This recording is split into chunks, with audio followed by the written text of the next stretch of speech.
But Amalek is different.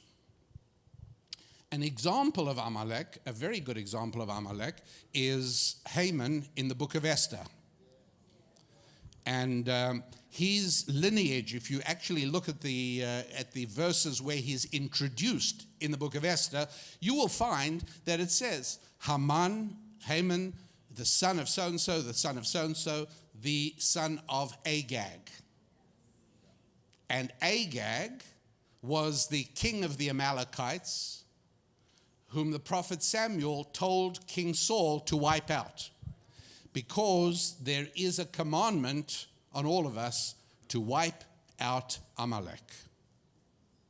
And so, who is Amalek? In every generation and in every historical epoch, Amalek is someone else. It's not a biological nation. It's a spiritual nation. And so in the middle of the 20th century, there was no question about who was Amalek. No question. Nazi ideology matched all the Torah characteristics of Amalek all the way. Even to the point of dying trying. So important is it to wipe out the Jews that nothing can stand in the way, and even your life isn't a reason enough.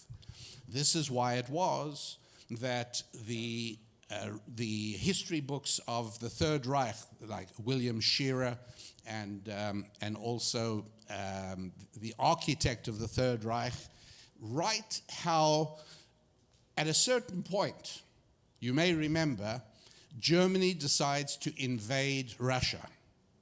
It was the 22nd of June, 1941. And they ran into a problem, which I'll tell you about in a moment. But the problem they ran into was that they did not succeed in conquering Stalingrad. What's the smart thing to do?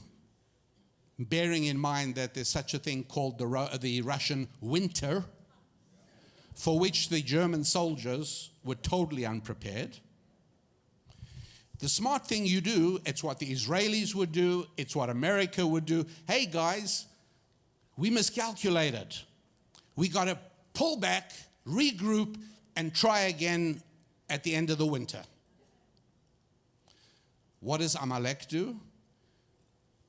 Hitler's direct orders prohibits any retreat, even though they're all going to be wiped out by a combination of Russians fighting for their lives and their biggest ally.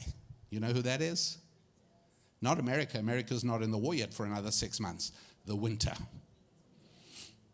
And this is the first defeat that the Germans have in World War II. Over 1 million Wehrmacht soldiers die horribly. Only a small number of them die from Russian bullets. Majority of them freeze to death. Why don't you go home? Stay warm, build up your strength, and come back. No, not if you're Amalek.